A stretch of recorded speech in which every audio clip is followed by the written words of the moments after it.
I would like to call to order the City of Lake Forest School District Number 67 Board of Education meeting for Tuesday, January 24th, 2012. May I have a roll call, please, Madam Clerk? Mr. Andersen. Here. Mrs. Fisher. Present. Mr. Julian. Here. Mr. Pinderski. Here.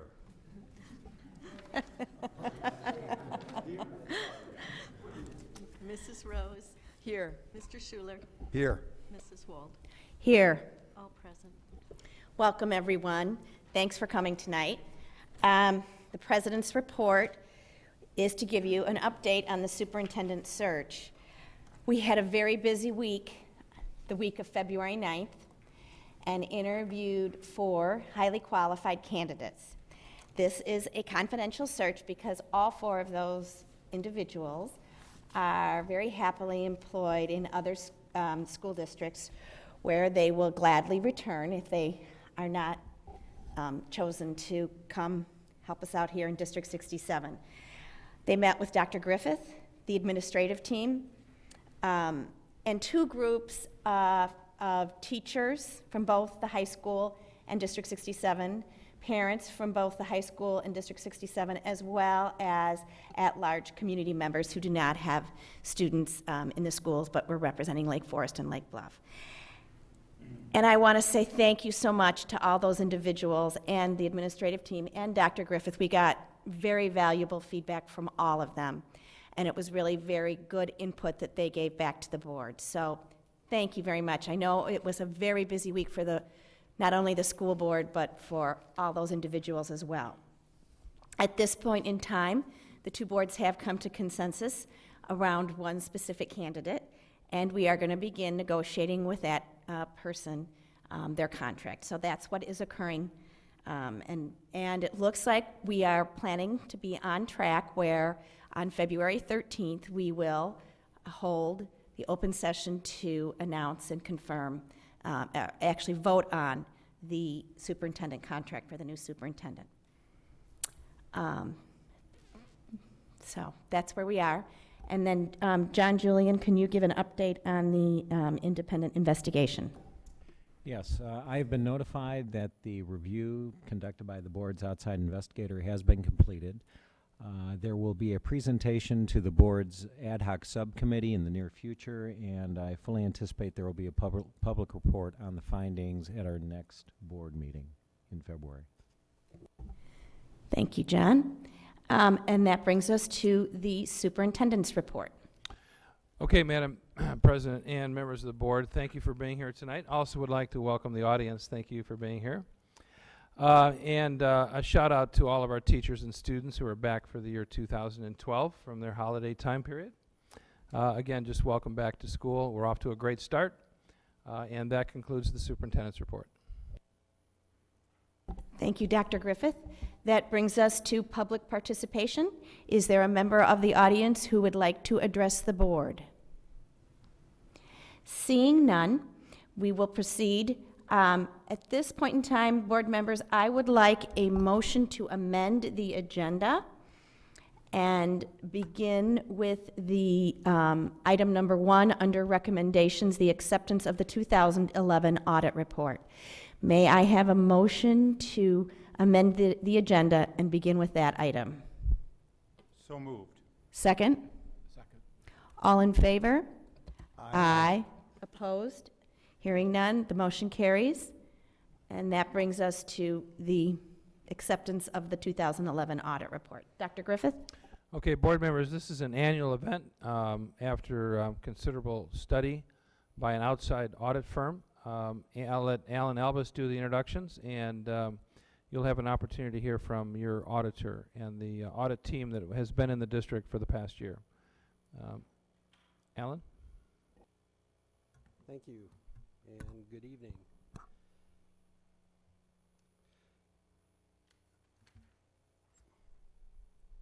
I'm going to do a brief overview for you, and we'll focus on 4 areas. We'll give you a quick update on the financial status of the district. Whoop.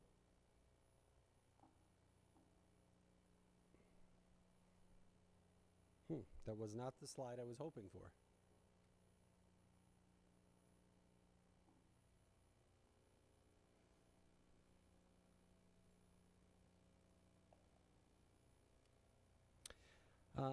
We'll talk about, we'll give an update with the 2011-2012 budget. We'll look forward into future years regarding revenues, and then we'll kind of summarize it all with some takeaways. And then I'll introduce our auditor for you as well, because later in the agenda, you're going to be asked to accept the audit that was presented in tonight's packet.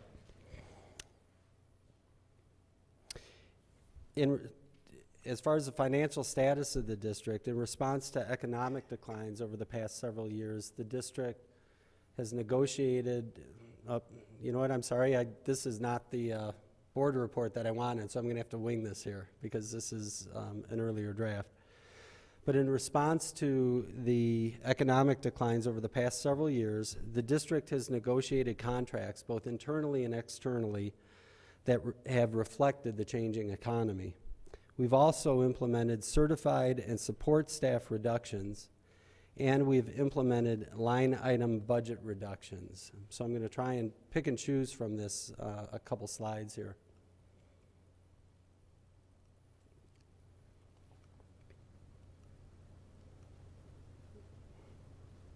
No, this has to do with our budget report on the TIF, so I guess I'm not going to do that. In regard to staffing, if I had the slide up there, what you'd see is that over the last 3 years, we've actually declined by 27 positions in the district. Overall, that's about a 9% decrease in staffing. Now, some of that was driven by economic reasons, and some of that has been driven by declining enrollment. It's been necessary to do, though, and by doing that, what we've done is pretty much flatline our expenses over the last 3 or 4 years. And we've needed to do that because not only have we seen new construction decline, interest earnings decline, a 0.1% CPI, which applies to our property tax revenue, be experienced last year, and delays in state payments. So we've seen declines on the revenue side of the ledger, and we've had to take actions on the expense side to try and mitigate those as best that we could. In regard to the 2011-2012 budget, in your packet, every month we provide financial reports. The one that's in your packet tonight would be for half a year. It's through December.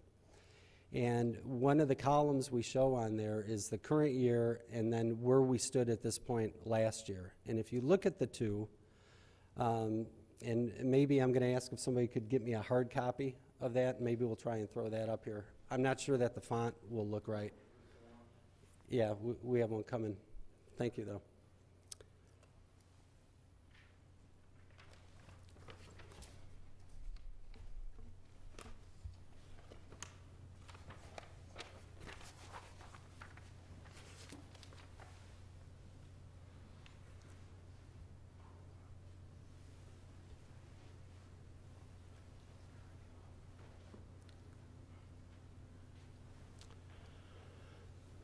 When you look, I'm going to point out two numbers. Right down here. And this, again, you have hard copies of this in your report. But to date, on this year's budget, we're anticipating receiving 51.3% of the revenue is still to come in. A year ago at this time, we were looking at 49.7%. So it's a couple percent different, but a lot of that does come into timing, and we're not that concerned about that at this point in time. So we feel very good about where we are on the revenue side of the budget that was put together. On the expense side of the budget,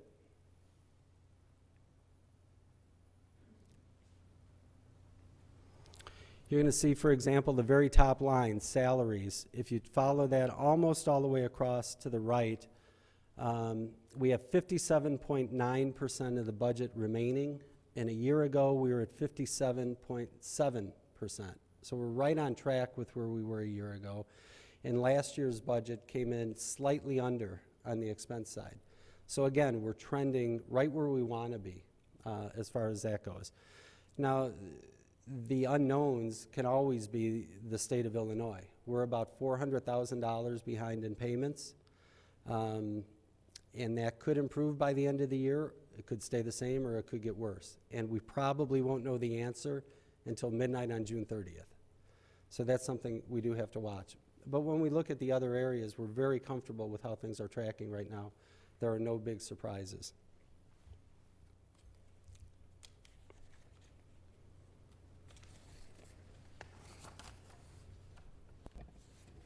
Alan, could I ask a quick question? Yes. Has Illinois improved at all since they raised the tax rate, or is it, or not? Well, they've raised money, but they're actually falling short of their revenue projections. So looking forward, and that's a good segue into the next segment, we're probably looking at more reductions from the state. Now, the good news on that is in Illinois, everything's driven by property wealth. And because we're on the North Shore and in Lake Forest, we get relatively small amounts of money from the state. So even when they reduce that, it doesn't have the same impact on us that it does in some other districts that are much more state reliant on revenues. But as we look forward, we do not anticipate revenue streams associated with new construction or interest earnings or state revenues rebounding in the foreseeable future for the next 3-4 years. In fact, I sit on a board that deals with money market funds for school districts, and they're starting to talk about the Fed extending the no increase in interest rates to 2013. They're now starting to talk about maybe it's going to be 2014. Again, we're not seeing new construction really occurring now, and that would be new construction that occurs now would impact us next year. So we don't see it for next year and probably for the next couple of years. So we really have a new normal as far as the revenue stream goes. But the good news is on the expense side, by flattening out what we've done over the last several years, we've really done a good job adjusting to it. And this past year, I think that was affirmed by Standard & Poor's reiterating our AAA rating as a school district. And as you know, within the last month or two, when we did the refinancing on some outstanding debt we had, Moody's assigned a AAA to that paper as well. So really, in the biggest economic downturn since the Depression, I guess I would say we're treading water. We're holding our own. We had an operations committee this morning, and not to steal thunder from the report later, but what we're starting to talk about is where do we need to be in 3 to 5 years so we can start planning around those things, because the last couple of years, as we were going through a decline in revenues, we really were cutting back on some of the capital improvement projects that we're doing. And it's not that we're saying, okay, things are getting much better and we can start doing these things, but we don't want to let them go too long. We have to figure out a plan to start addressing those. But to this point in time, we're holding our own. And again, that's been reaffirmed by S&P and Moody's.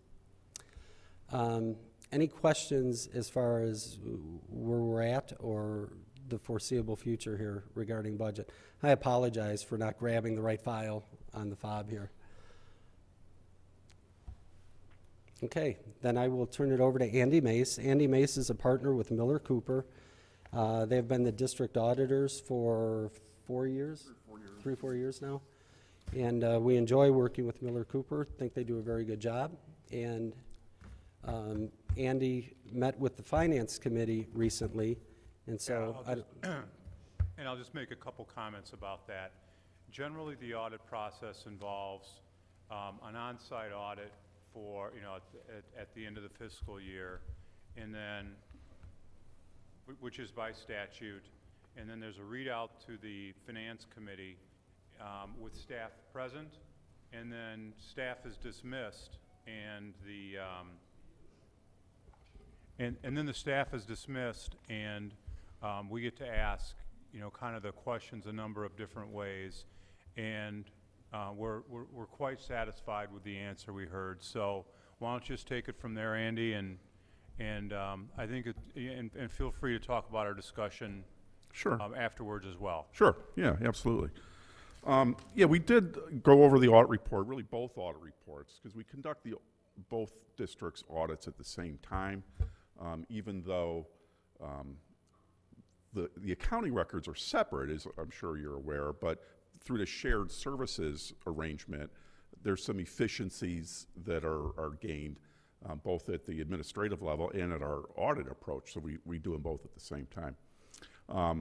But we did go over these audit reports in detail in Finance Committee, and so I'll be brief here, really. I don't think you want me to get into too much detail here. But I always like to talk about our audit opinion when I'm reviewing one of these reports. And in it, we state that we conducted our audit in accordance with generally accepted auditing standards, as well as government auditing standards, which adds another level of scrutiny to it.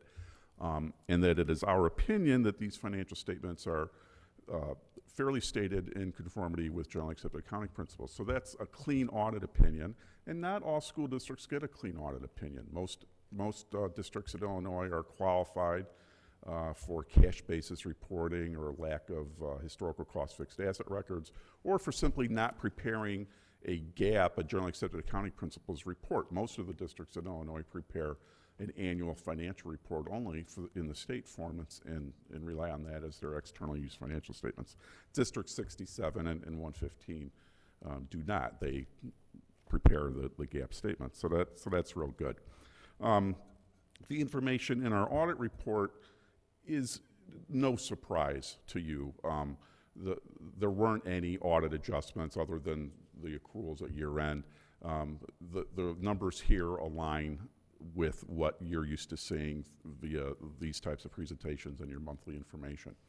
As Alan mentioned, you have been holding your own here. This report has both budgetary comparisons and prior year actual comparisons in it, and you can see that, yeah, you were very flat. I think your expenditures increased by less than 1% for the year, despite a scheduled salary increase for your teachers. But as Alan referred to, there are some uncertainties out here. Not only is the state late and interest is down, but what worries me is the potential impact perhaps of the state pushing back the teachers' retirement costs to the districts. And additionally, I know the governor is on record as saying that he thinks that transportation costs are local responsibility. So, you know, things like that are worrisome. And so you've done well, really well, to preserve what equity you have there for this uncertain future. Operationally, you know, this organization here, the combined organizations, is really one of our, you know, if there is such a thing, favorite places to audit. We conduct about 35 school district audits a year. I've been a part of literally hundreds of school district audits in my career. And when we come to Lake Forest districts, there's an organizational attitude here that we really appreciate. The administration takes the audit process seriously. There's an excellent organizational attitude towards the implementation and use of internal controls and proper record keeping. And the district's staff, you know, at the highest end, and your comptroller, Katie, is phenomenal. When our auditors come here, she just provides everything we need at a moment's notice.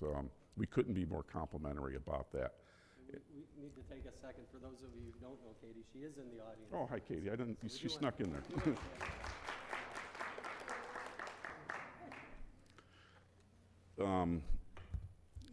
So with that being said, then, we had no audit findings. There were no management letter comments.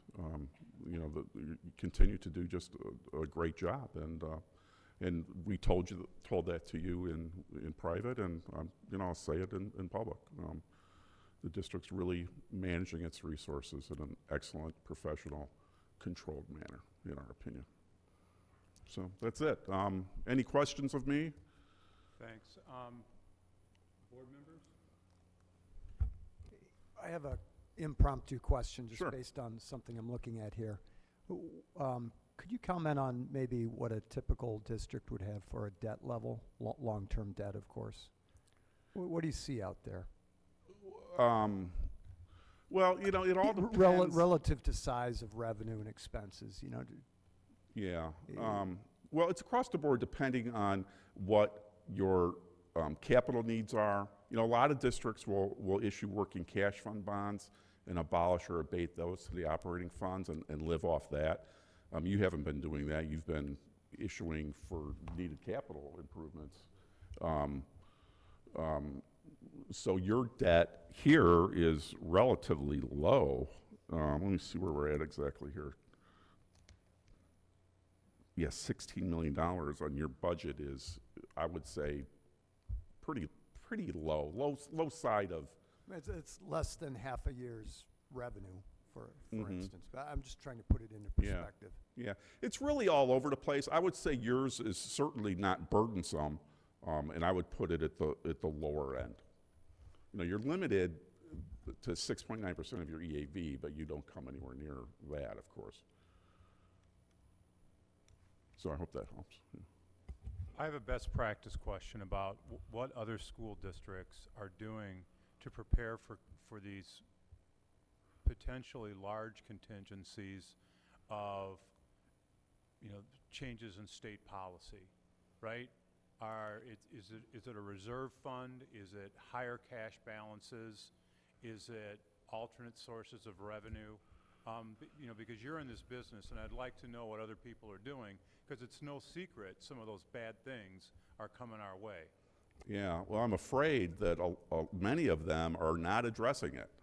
They're hoping it'll go away, which I don't think is a prudent approach, of course. I don't know if there's any other alternate revenue sources. Really, the only way to plan for this is to minimize your costs moving forward. Yeah, you might have the ability to issue some backdoor referendum working cash fund bonds and abate that over, but that's living off your credit cards. You certainly don't want to be doing that. No. So, to answer your question, I think the best practice in use is to look closely at your operations and your finances and manage those as strictly as you can, minimizing the financial effect while still maintaining your curriculum. Thank you. You're welcome. Andy, I just would like to thank you, and it's a team of auditors that come into the district, and they spend quite a few hours day after day pouring through all of the records. But your comment about the staff, I just would like to follow up on. I don't think we recognize enough. We have a really excellent working, smart, hardworking operational staff that's behind all of this.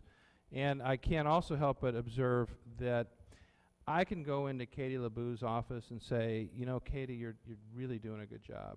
And she can say, well, thank you, Dr. Griffith, I appreciate that. Alan Albus and Jennifer Hermes can go into Katie's office and say the same thing, and she's nodding and, oh, well, thank you, I appreciate that. But tonight, when you said that what an excellent comptroller she is, talking top 1%, I've never seen Katie LeBou beam like she did tonight. So only an auditor could do that for Katie. Well, when I was leaving here, Betsy, she's my senior manager on this engagement, and she said, don't forget to say something nice about Katie. But we all sincerely believe that, and this truly is an excellently run business office. Thank you very much for You're welcome. For your time this evening. You bet. Yeah, thank you. All right, thanks. May I have a motion to accept the 2011 audit report? So moved. Second? Second. Is this a roll call vote? Roll call vote, Madam Clerk. Mrs. Fisher, Aye. Mr. Pinderski, Aye. Mr. Schuler, Aye. Mr. Andersen, Aye. Mr. Julian, Aye. Mrs. Wold, Aye. Mrs. Rose. Aye. Motion carries. Motion carries unanimously. Thank you. Thank you very much. And that Let's see, now we go back to the reports. Language arts grades 1 through 5. Dr. Griffith? Thank you again. Board members, we've got a short but really meaningful presentation for you tonight. And Dr. Andy Hendrickson is here to do introductions. And ahead of time, ladies, thank you so much. We're going to try to get this in as quickly as we can for you, because we know you have other duties to get back to tonight also, so at home especially. So thank you so much for being here. Board members, we think you're going to like this. This is a very interesting report. Thank you, Dr. Griffith and board. It's my pleasure tonight to introduce two of our superstar fourth grade teachers tonight, Megan Etherton and Lisa Gross. Lisa was especially important to the implementation of this being a writer curriculum that we're going to talk about for first through fifth grade several years ago. And in fact, she has introduced it to teachers in Waukegan, as well as our own third and fifth grade teams here in the district. Both Megan and Lisa have taught various grade levels for us and are language arts experts, and they had gained lots of input on this report from many, many other teachers. So we're excited to share with you the successes of this program. We first just want to say thank you for allowing us to be here tonight. We are very enthusiastic about this program and the changes that we've seen in our students' writing. And so we hope we can leave you with a snapshot or a better understanding of why we are so enthusiastic about this. I'm going to turn it over to Lisa to just provide a short history on the program. I just briefly want to talk about where being a writer came from. Andy convened a K-2 language arts committee that did extensive research on what is best practice in writing, and that's where we started. And then from that research, we built a list of what should writing look like. And then we looked at several curriculums, and being a writer definitely fit all of those things in best practice. After that, it was adopted by first, second, and fourth grade, and we have been working with it for 2 years. And then based on the success in those classrooms, third and fifth have now adopted it as well. So it is in the district in 1 through 5. And again, I just want to say that this was a collaborative effort with teachers from 1 through 5th grade. Megan and I are just presenting it, so. Just to give you a little insight into the format tonight, when Dr. Hendrickson asked us to come in and present, he really wanted us to kind of highlight what our curriculum looked like before and what it looks like now with the new Being a Writer program. And Lisa's going to start us off with just sort of showcasing how the curriculum itself has changed with Being a Writer.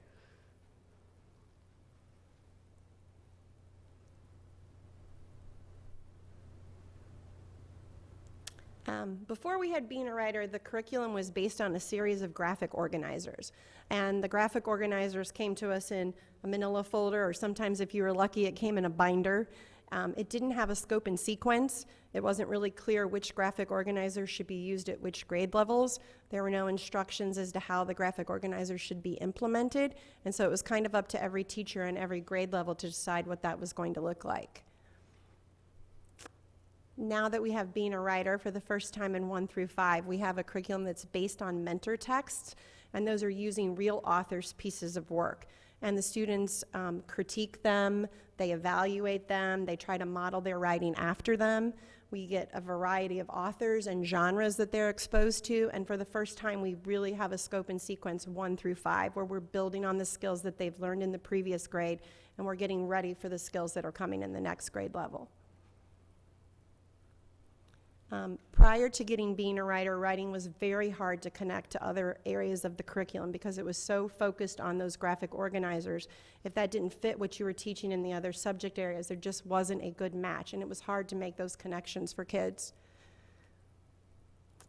Now that we're looking at writing from the point of real authors' text, there's a really genuine connection to what we're doing in reading.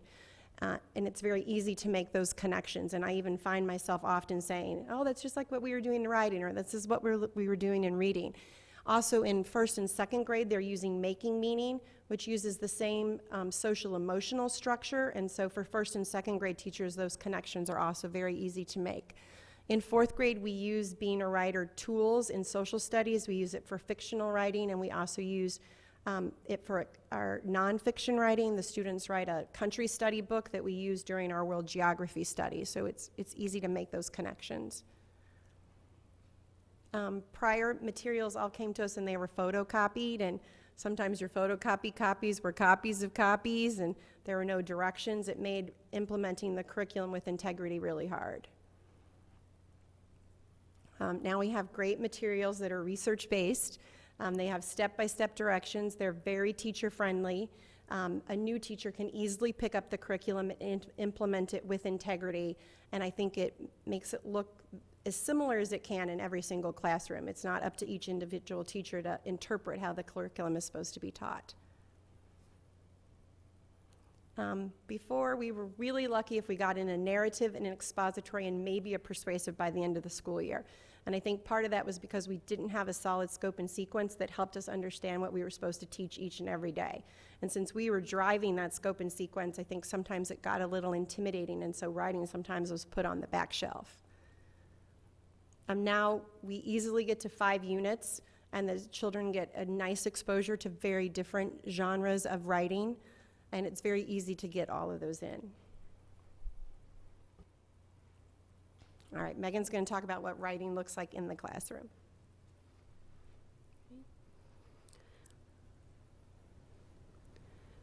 All right, so in the beginning, the majority of writing time in the classroom really was spent on the pre-writing or planning, which was taking those graphic organizers and going through them with the kids and helping them fill out every single part of the graphic organizer, taking away a lot of the writing time from the actual writing and the editing process.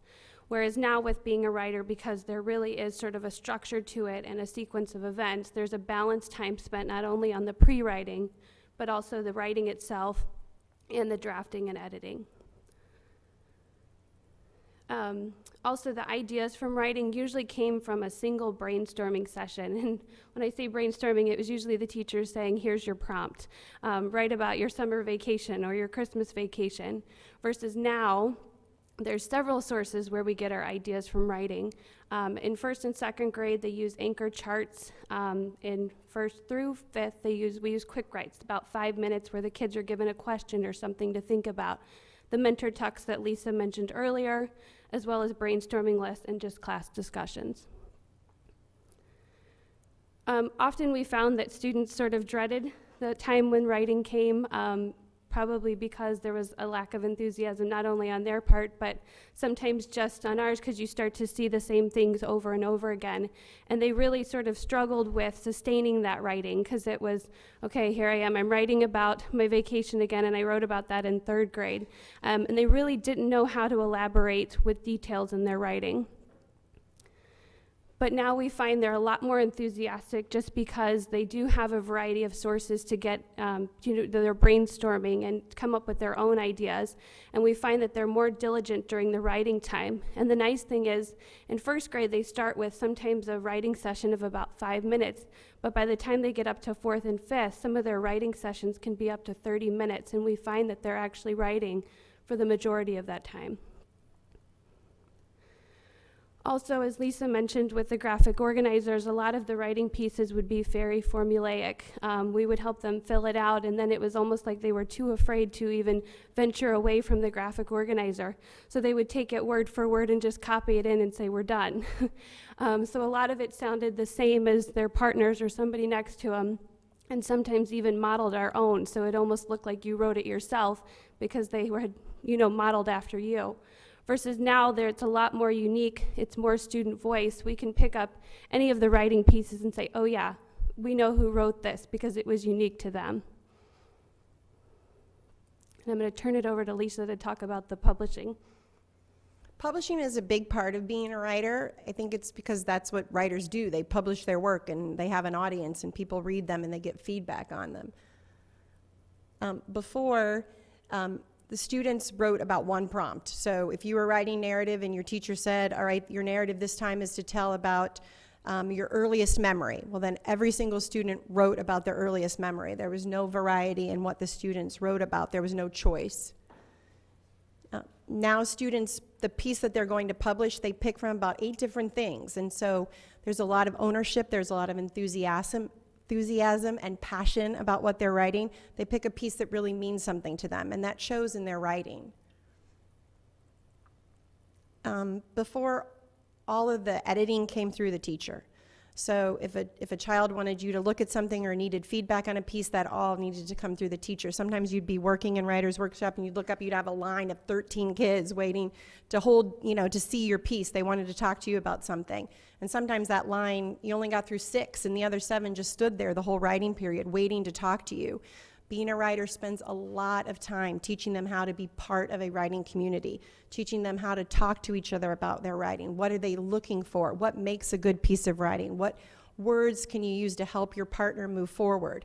And so for every single unit, they have a partner that they write with, and they really depend on that partner for good feedback. And you talk about what does your partner need from you? What do you need to give to your partner? So there's a lot of social emotional learning that goes on with it as well, because they learn to be a respectful part of this community. And how do I give feedback to somebody in a way that's positive and they want to accept it? And we both grow from that experience, and that's a big part of this curriculum. And so kids don't need you to be the only person to give them feedback on their piece. They learn to do that with each other, and I think that's one of the best things about this program. Students usually did their pre-write, they did their first draft, they got it edited for conventions, and they published it. And that was pretty much the end of that whole, the draft process. Now I would say students produce multiple drafts. Being a writer does a really good job of helping them look at their writing through a lot of different lenses. Maybe one time they just look at their writing for word choice, or they look at it for their sentence fluency, or they look at it for what parts seem confusing. And so you can have 6 or 7 drafts. You look at where a piece started and it's maybe a paragraph long, and by the time you get to the end, it's 3 or 4 really good pages of writing. And that piece has really been worked with, and they never ever say, I'm done. It's so nice not to hear them say, I'm done with this. They're never done. And they realize even when they publish it, there's still things that they can fix. And so I think just their attitude about writing and their attitude about going through that drafting process is huge. And Being a Writer does an amazing job with that. Writing was rarely shared at any stage of the process before when we had the graphic organizers. Maybe at the end you would have some type of when parents came in or students would read it aloud, but that was really it. And in Being a Writer, they share writing from its very inception all the way through the end. Sometimes they share their favorite sentence aloud with the whole class, or they share their whole piece, or they share with their writing partner. There's a lot of sharing going on, a lot of collaborating. Before students use paper pencil for writing, and I just want to give a shout out to the Spirit because of that. At least in 3rd and 4th grade, we have NEOs, and you don't know what an advantage that is to helping students learn to be better writers. They can grab their NEO faster than they can grab a piece of paper and a pencil. And that NEO turns on in an instant. They've got a file in their writing. It helps the drafting process immensely. When you have a piece of writing that's 3 or 4 pages long, you don't want to rewrite that 6 or 7 times. And so the fact that they can do that in some type of a word processing, especially something that's as accessible as a NEO, has been huge in changing our writing practice. It really has made a big impact.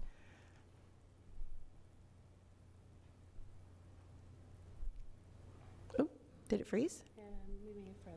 Oh, there we go. Okay, now we're going to share the best part, is some student samples. So hopefully you'll see the progression. We have sentences from 1st through 5th grade, and it's just a snippet. So hopefully we've captured their writing. Their writing really has a lot of voice, and it's really, really rich. And I hope just from these little samples that you can see that. So. Okay, so here are some 1st grade samples. When we arrived at the airport, we had to wait patiently. One cold Sunday in December, me and my sister and my mom and my grandma went to the Nutcracker in Chicago. I went to Florida a couple of years ago with my mom, but my dad was at work. All right, these are 2nd grade samples. When I woke up, I found myself in a book and saw a big wolf chasing me. His room was so messy, they called him Sloppy Joe. I woke up in the forest and saw bears gathering things that looked like green bowling balls. Some 3rd grade samples. Her hands were very sweaty.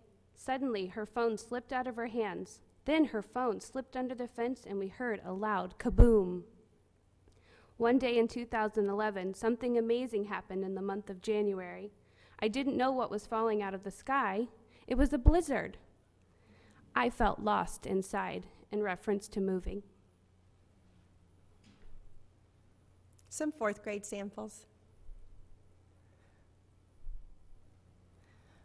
When I walk in the room, I see the wobbly nightstand in the middle of 2 beds and the old books that are piled on it.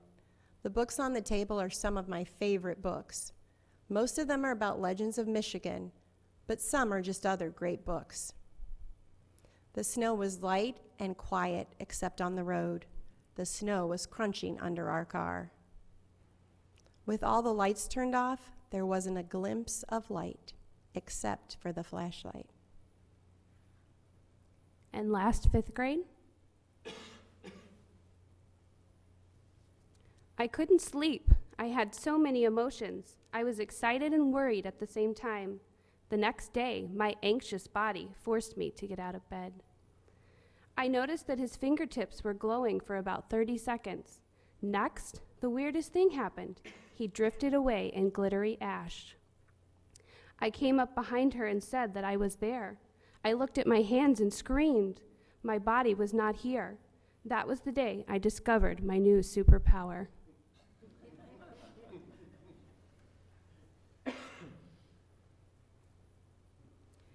So again, we just want to say thank you very much for letting us come in and share. Hopefully, like I said in the beginning, you understand a little bit more now about why we are so excited about this program and the changes that it's making in our student writing.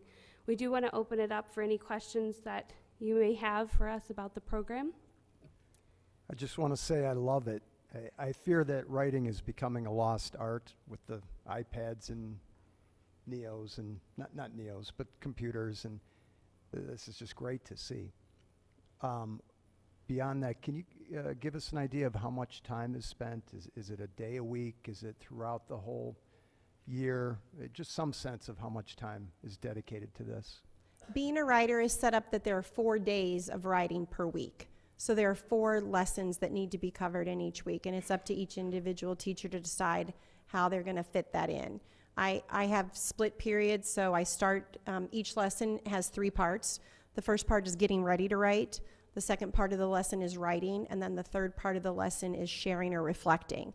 And so sometimes I can start that getting ready to write in the morning, and then I have to pick up in the afternoon. But it's a 4-day-a-week program. So.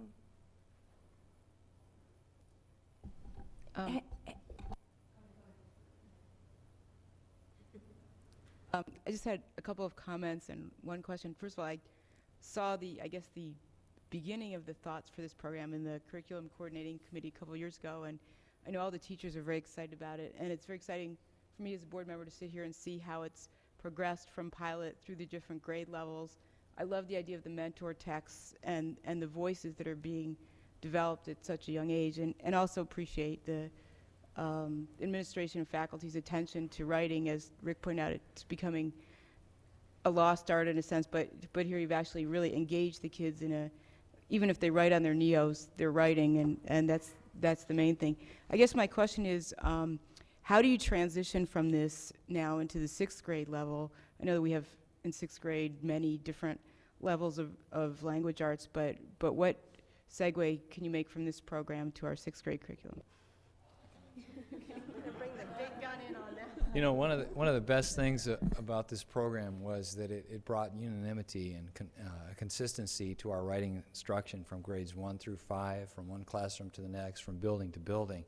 When we get to 6th grade, now we have language arts specialists, writing specialists, and we have 2 or 3 in a grade level who work closely together. So there's already that uniformity, and there's a specialty there. And so, you know, what we're seeing is more writing. They're using a variety of tools. Odyssey Writer has been one that's a part of the Compass tool bag, Compass learning, where kids can get some feedback through the computer.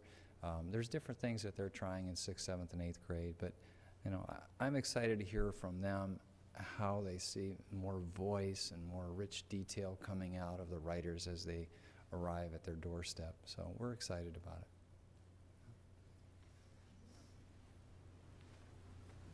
Not to butt in here, but I'm 6th grade teacher. I do not teach. I'm Julie Meadows. Thank you. Sorry. sixth grade teacher at the middle school. I do not teach language arts, but I teach science. However, I do know that we have lots of interdisciplinary sharing of writing. As a matter of fact, this spring, the language arts teacher on my team, Mary Corpier, and I, several years ago, I do an animal research project. She teaches how to do the writing components. I teach the content of the classification system and special adaptations of animals, and together in both classes we produce an incredible piece of writing that the children are able to accomplish. So, and that's to the credit of the great foundation that these children have been given and continued then into the middle school. Thank you. Thank you, Julie. I have a question about just something that you mentioned tangentially, which is the NEOs, right? Those were introduced a few years ago, as a trial, and it spread. Have those made the kids more productive writers? And I'd love to hear a few comments about that. You smile and go, yeah, I'd love to hear a few comments about that. Well, at least I'm going to give you the perspective from my classroom. The kids, anytime I say get your NEOs, they're excited, even if it's not just for writing. They do love having them at their fingertips. It's so easy for them just to quickly hit the power button. The file is there and they just start writing. It's not, with a computer, they're not having to boot up or get their flash drive out. It is right there, and they have multiple files that they can choose from, so all of their writing samples are easily accessible. We do have the quick writes for about 5 minutes where they're still doing actual handwriting, but with the NEOs itself, just being able to type, and because we're doing the keyboarding practice as well, they become really proficient with the typing. And so they just work so much faster than they did before, especially now with the handwriting. So my kids, I just see, were very enthusiastic when it comes to the NEOs. I don't know if you want to add anything, Lisa. I would just say the exact same thing. You should see when you set them to writing, those little fingers are just flying on the keyboards, and they're so confident about it. It's really amazing. But I think they would not be able to write the quantity that they write, nor would they have the tolerance to go through as many drafts as they do if they didn't have the NEOs accessible to them. I just don't think any of those things would be possible. So, and it's not that there are definitely times where we're teaching them how to get a computer open, boot it up, start up Word, save a document, put it on a flash, do all those things. But there are some times when it's really nice to say, just go grab that NEO, let's write. And you just get going, because they are really enthusiastic about getting their ideas down.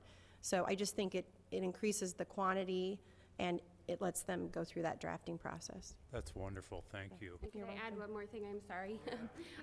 But you do also, I just wanted to add, sometimes find those students that the actual process of handwriting is sometimes a challenge for them, and so they don't like to write because of it. And you see now these kids, because they can use the NEOs and don't have to worry so much about the actual handwriting, they just flourish because they can just type away. This is obviously a very innovative program, and I'm thrilled to see the higher levels of thinking that obviously are a byproduct of this, and the fact that the students can work individually on the topics that they may choose out of a variety of topics, also working together as members of a team during the drafting and editing process. I'm wondering, is there any component to this that addresses spelling, as it might relate to embedding it a little more in the curriculum as opposed to a separate piece? Spelling is addressed. I think the thing that I like is that prior to this program, I'm going to kind of come at it backwards, but prior to this program, if you asked a student, what is a teacher looking for in your writing, they would address conventions. And so I think one of the things that this program really helps them see is that really is one of the last things that we're looking at. Yes, of course, you have to spell proficiently enough that we know what you're trying to tell us, but that's not the first thing that we're looking for. But there does come a time in the process after we've looked at the drafts where they do look at conventions. And the first thing that they do is take their piece and they circle every word that they have a question about how it's spelled in red. And then there is spell check on the NEOs, and they do use it, but they at least have to get close for the NEO to pick it up, and sometimes that is an issue, but they are getting better at that. But I mean, it is addressed, but it's much later in the process. And so I think students that are afraid about how do I, and that used to be a question that you answered a lot when kids were writing, like they would stop, well, how do I spell that? Well, how do I spell this? Well, now they know that that part is coming, and you're going to get there, but there are other things that we're looking at first. I hope I answered that. That's a great answer, and of course, we want it to be, foremost to get the creativity out there. I guess what I really was wondering was, there's probably an opportunity, and maybe they use it in the classrooms, to embed some of those words that they've now gone over and edited and corrected into their own spelling lists. I think that probably happens better. I wish a first grade or a second grade teacher was here, because I think that happens more naturally maybe at the younger grades. I know that we, at the end of our writing process, when we're looking at conventions, we have a blank proofreading sheet. And that's the time that I take with my class to go over and say, okay, well, what have we learned in grammar? What are the rules that we know that we should be applying to our writing? And we write those in. So it's generated by us as to what we've learned, and that connection is made there. So I think maybe in the younger grades you may see more of that, but by the time they get to us, spelling is not as big an issue with most students, and we're looking at other things like, does every pronoun have an antecedent, or are those the kinds of things that you're using, and that's the time that we make that connection between what's happening in grammar and what's happening in writing. Thank you. Thank you very much. It was a very informative report. Really appreciate it. Thank you. Lisa and Megan, I was in a meeting yesterday at the high school where the Writers' Workshop topic was being discussed. It's truly one of the signature programs of Lake Forest High School. It's really a wonderful program. Have you had a chance, or Andy, is there ever an opportunity for the high school English department to hear this or see this report? I think up the chain of grade levels, I think teachers knowing that this is what's coming at them, it's impressive. And I think it'd be informative, but also impressive. And I just think that'd be, I don't know if some point we have an opportunity to do that. I don't know if Lisa and Megan, if you'd be willing to do that. The great presentation. Thank you so much. Yeah. Oh, yeah, Megan, forget that. We're talking about work. I need it in the next 2 weeks if we gotta wait about 8 months. Oh, okay, we'll do that too. We'll figure out how to build a little piece of that in with the high school at the February 17th Tri-District Day. Good idea. Thanks. Thank you very much. And Megan, good luck to you. I will need it. Thank you.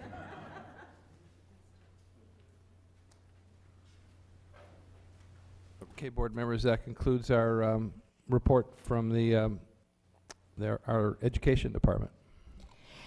Thank you, Dr. Griffith. That brings us to our board committees, starting with the Board Education Committee, Lesley Fisher and Bill Andersen. The Education Committee has not met in the previous month. We will meet February 14th, 8:15 in the morning.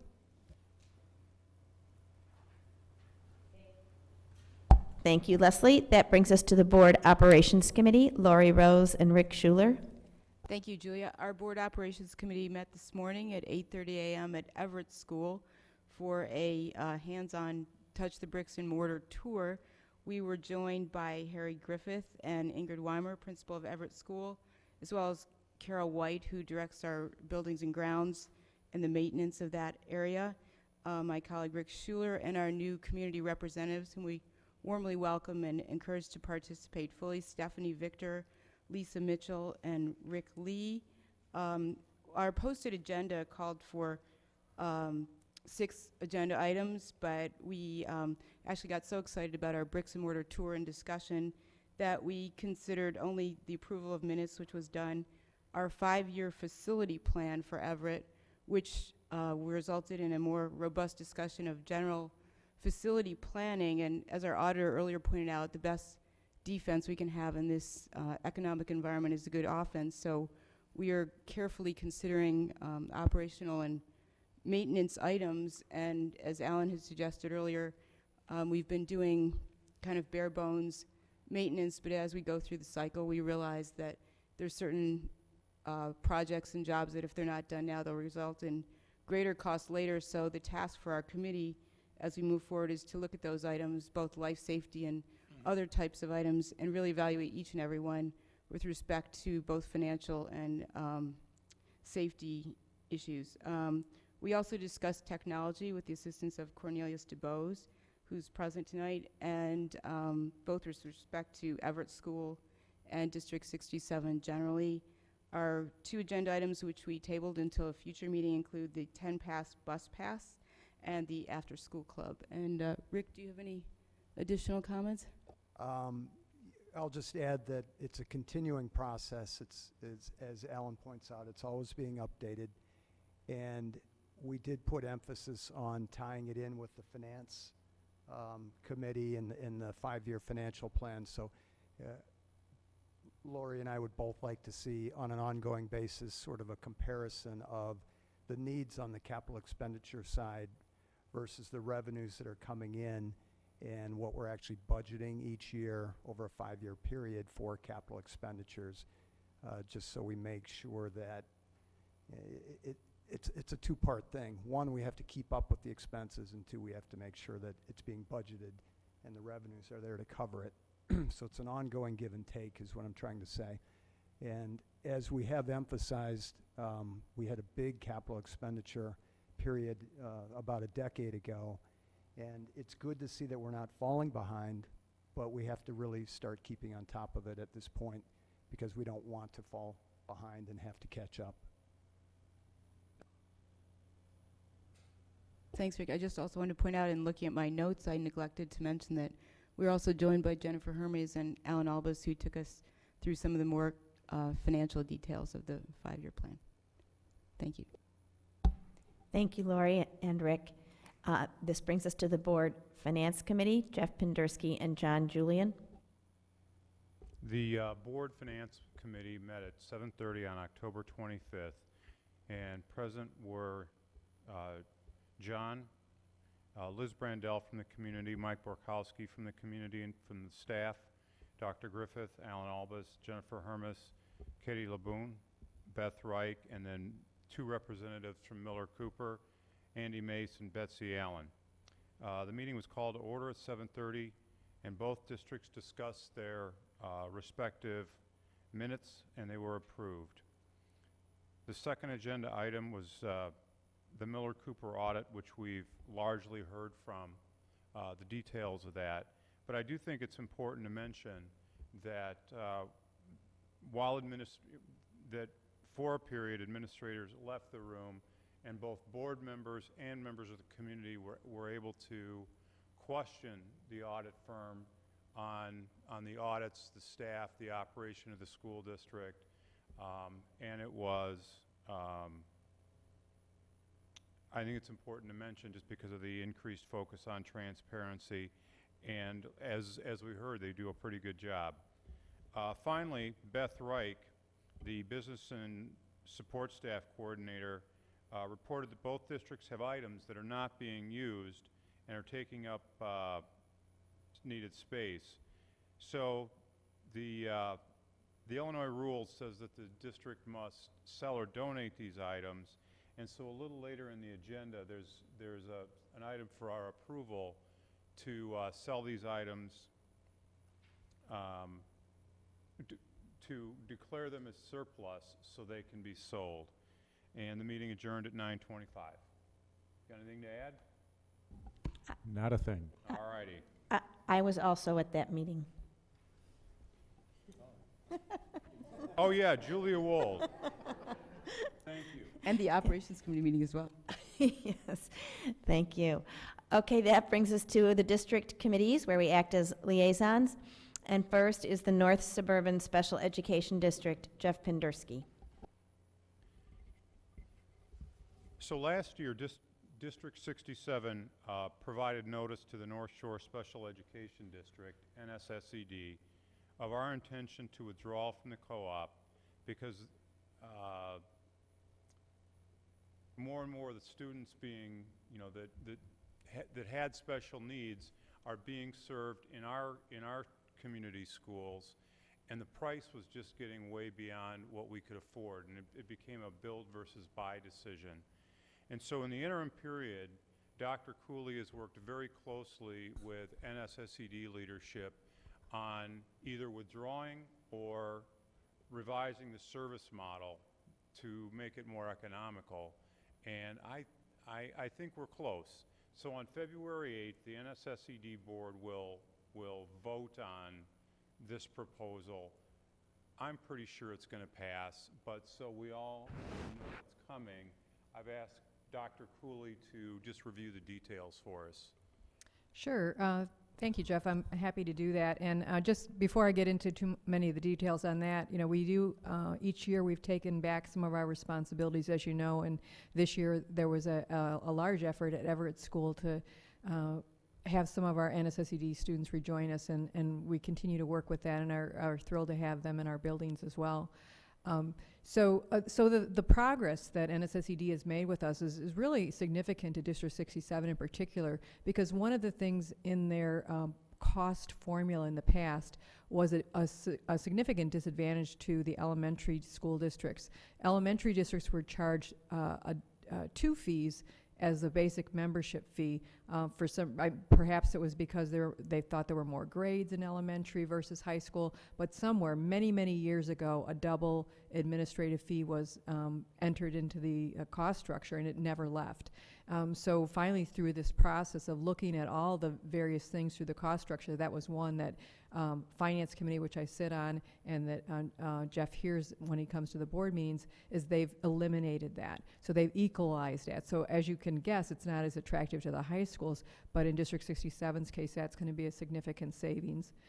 The other thing they've looked at was the federal funds, the IDEA funds, and the amount that they were capturing right off the top before that we would get our flow-through dollars. So they're going to return 10% more of those dollars to us as well. So those things are going to help us support the program at Everett as well as our rest of our special ed programs. So I think we're going to look at the financials a little bit more in the future on that to get, you know, closer dollar-wise.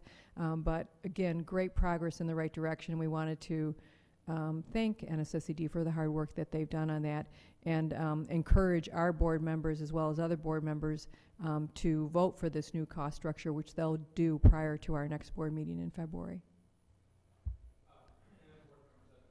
I would like to add, oops, I was holding down the computer bar. Wrong equipment here. Anyway, we've spent a lot of time on this, and Dr. Cooley's done a great job. Jeff Pinderski is the board representative for us with NSSED. And again, compliments to NSSED, because I think they've taken our concern about the previous way funds were accounted for school districts, especially districts who were no longer using classroom services as much as we were just using consultative. So I think this puts our district in a different position. I think, Jeff, with the approval of the proposal that's on the table for NSSED itself shifting to a consultative model, I think that it's been it's a wonderful thing for NSSED, but also particularly for District 67. So I think that's very good news for all of our families. It's good news for us, even though we've had very few students left in NSSED classrooms. I think this is a really, really important change too. So Dr. Cooley, thank you, and Mr. Pinderski, thank you for that too. You're welcome. And as an aside, the high school has a bit more work to do than District 67. They have more students that were clustered in classrooms, particularly one right at the high school. So that work is happening at the same time as too, but a big win for our whole community. Yeah, and Julian and I will be making that report in 3 weeks. So real briefly then, we gave them notice a little over a year ago, and we had, that was 18 months. So we need to officially vote that we are not going to withdraw. Is that correct? The 18 months would be up at the end of June, the end of this year. So we will be sending them some information after the February meeting, and hopefully it will be that we're rescinding that. Okay. Yes. And then board members will bring that back to you for your attention. Okay. Yeah, there's not really much we can do until that vote happens. Thank you. This brings us to the Illinois Association of School Boards and EdRed. Bill Andersen. I don't have a specific report for this month, but I'll be this Saturday attending a conference of Francis Radelet, which is the board's law firm, which will be presenting a panel on legislative developments in education in Illinois. And then February 6th, attending the annual EdRed dinner, I think, with some other board members. So I'll report on that next month. Bill, let me, if you don't mind, I'll just supplement that. Who's attending the law conference, which is an annual event for the board? We have 3 school board members from District 67, Julia Wold, Bill Andersen, and Jeff Pinderski, and myself will be there. And then also with Bill at the annual Ed Red Dinner. And this year, teacher evaluation, there's a new state teacher evaluation system being implemented, and perhaps the country's leading researcher and specialist on this topic is the keynote presenter. And along with Bill, we also have Jeff Pinderski and Julia Wold, and myself will be there for that too. Thank you. Professional development, Rick Schuler. Nothing new to report. Thank you, Rick. The Curriculum Coordinating Committee and Laurie Rose. I have no report this evening. Thank you, Laurie. The Spirit of 67 Foundation is myself, and the Spirit did meet on January 10th at a regular meeting. I would like to report that current participation is at 41.4% of the district families, and total donations to date are about $105,000. This is about $12,000 down from last year at this time, but participation is about the same. That basically means that families are donating less. In addition, the Spirit Board had quite a lively discussion or brainstorming session around the purpose or the utilization of the museum night, baseball night, and member appreciation nights, and the way those might look in the future, new ideas for how to partner with the APT. There were lots of great ideas that were discussed. That concludes the Spirit of Foundation report. Is there any other committee that a board member would like to report on? Okay. This brings us to our recommendations. We have already accepted the 2011 audit report. Next is the approval of the resolution for asset disposal, and Dr. Griffith. Just real briefly, board members, this was commented on by the Finance Committee report, but I'll call on Jennifer Hermes for a just a follow-up comments on what this item is. This item is very similar to when you have your house and you really need to do that spring cleaning that you probably haven't done in a while. Basically, we have not done a large disposal of obsolete equipment and such in a while. We basically look at some of the classrooms that we've rotated out. We first try to use them other places within the district. For example, if we replace a lab, we'll see, are there any classroom teachers that would like them in their rooms? Are there any other uses, any other offices? And we kind of work its way down to the last hand-me-down kind of thing. At this point, we do have some computers. We have other pieces of equipment that has now become obsolete. We have an assortment of items. Some maybe just as simple as, a little piece of audio-visual thing that has been, replaced within the last 5, 6, 7 years. What we are recommending is the board declare these items surplus, which is the first step. We will try to sell these items. For the smaller type items, we will do an online auction. We'll probably use a company for this in which we would get a commission back on the sale. If we're unable to sell them, there are several districts that do this, then we would look to donate them maybe to another nonprofit organization that would have use for such pieces of equipment. And in the last resort, there may be some things that we can't even give away, that they're so obsolete. We would work to dispose of them properly through appropriate channels.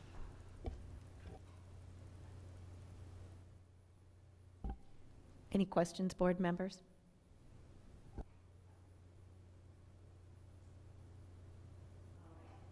Let's see. Sorry. May I have a motion to approve the resolution for asset disposal? So moved. Second? Second. So is this roll call? I mean, it's not, it's just, okay. May I have all those in favor? Aye. Aye. Opposed? Hearing none, motion carries unanimously. And then this brings us to the approval of the Deer Path Middle School Administration reorganization. Dr. Griffith? All right, board members, the recent resignation of Principal John Steinert has created a challenge of leadership and for administrative duty at Deer Path Middle School. Originally, I contemplated the possibility of bringing in a retired principal to finish the year at DPM in an interim capacity. But after conferring with other District 67 administrators and staff, I've concluded that we have the capacity to absorb this position if we redistribute leadership roles and tasks among our assistant principals, Rebecca Leafman, Paul Szyminski, Tom Cardamone, and Julie Mosier. In addition, I have asked Dr. Andy Hendrickson to assume overall leadership of the school as interim principal for the remainder of the 2011-12 school year. Andy presently serves as the Assistant Superintendent of Curriculum and Instruction for K through 8 grades. Andy responded and immediately began to assist with leading the leadership and administrative work of Deer Path Middle School. Our Deer Path Middle School leadership team met numerous times to outline tasks and communication responsibilities and assisting teachers with keeping student success at the foremost. In detail, the leadership team redistributed Mr. Steinert's responsibilities to ensure the smooth operation of the school.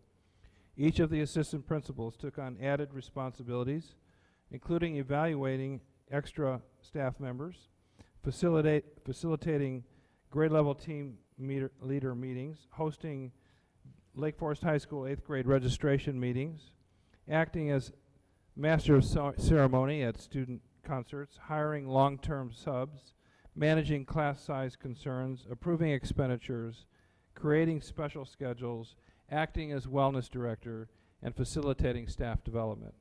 The reorganization, it appears, has really gone quite smoothly. Regarding the leadership of Andy Hendrickson, he spends each day at Deer Path Middle School advising the assistant principals and responding to more serious issues that may involve teachers, students, and parents alike, and guiding the overall planning for the 2012-13 school year. Before joining Lake Forest, Andy came to us as a principal of 12 years of experience. The feedback that I've received at Deer Path Middle School is that teachers and our APT alike are pleased that there has been a smooth transition for our students and staff alike. Because of the way that our assistant principals and Andy have stepped up to lead our school, I'm recommending this reorganization for the remainder of the 2011-12 school year. And I'll also be recommending a stipend be added to assist the assistant principals for their extra responsibilities and duties.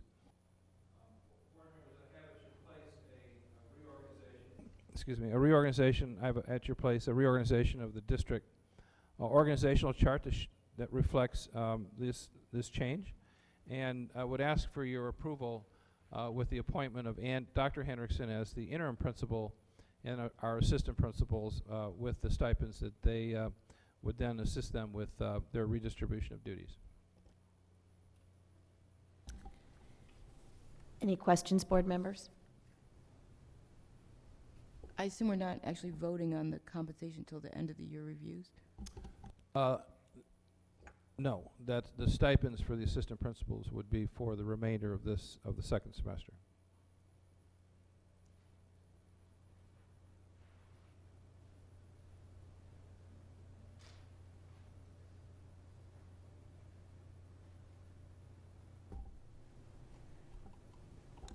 Any further questions? Do I have a motion to approve the Deer Path Middle School Administration reorganization? So moved. A second? Can I back up? I'm sorry. Harry, can you just highlight what the savings are? Just so that's Yeah, well, of course. By not replacing the principal position for the remainder of the second term, their savings are really quite substantial. And then the small stipends that we would associate with the assistant principal. Savings are the 23,000, is that correct? Well, the savings overall actually are about $75,000, $78,000, which is pretty significant. That's right. Our chart does not reflect that. Yeah, it does. If you want to include the cost of the investigation, which the board has a contract for then the savings are reduced to about $25,000. We see it now.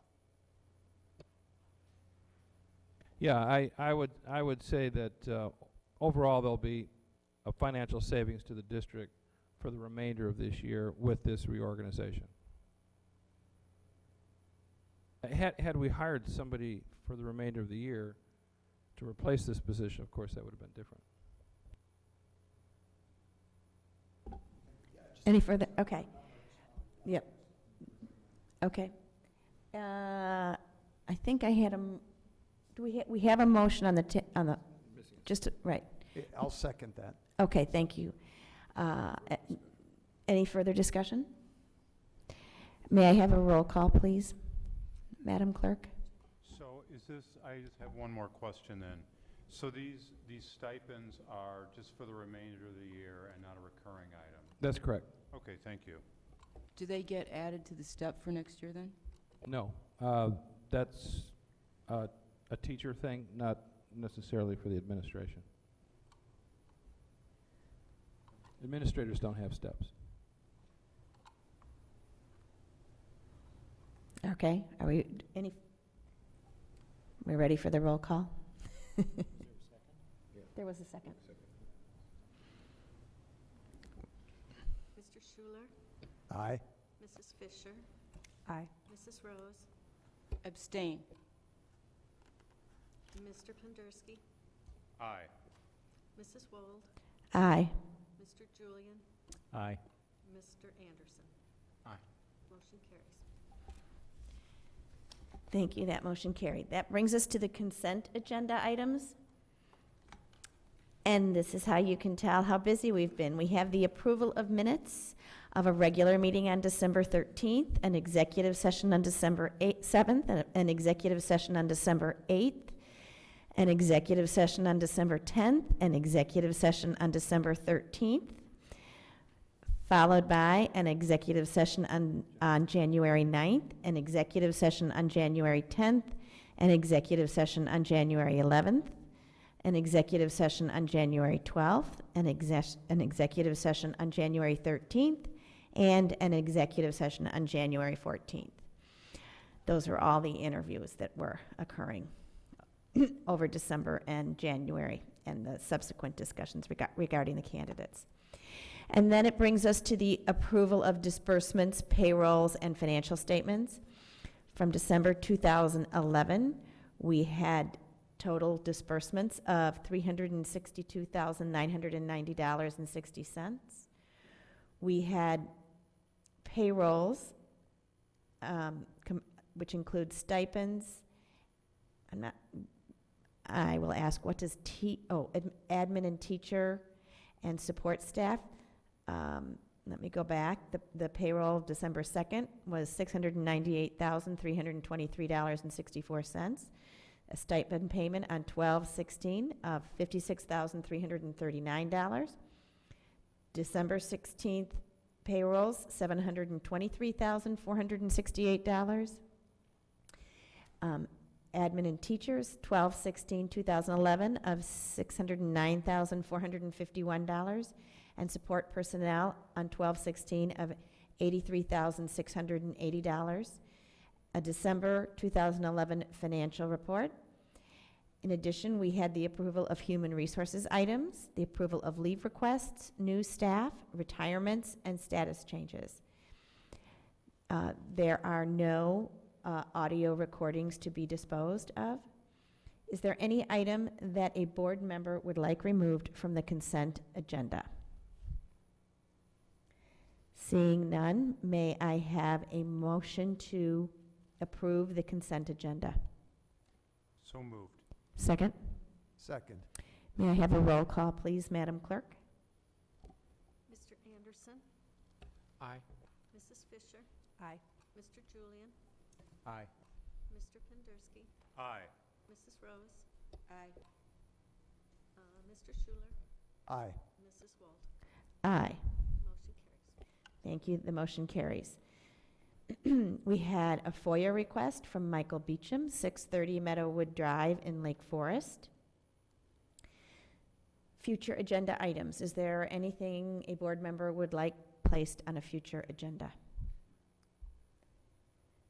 Board members, just like to quickly mention, in our February board meeting, we have a couple of very interesting topics that you're going to you'll be hearing from our education department. We're going to be featuring our immersion Mandarin program, and our second item. Oh yeah, we have a kindergarten update for you, and we'll also be bringing a school calendar recommendation for 2 years from now.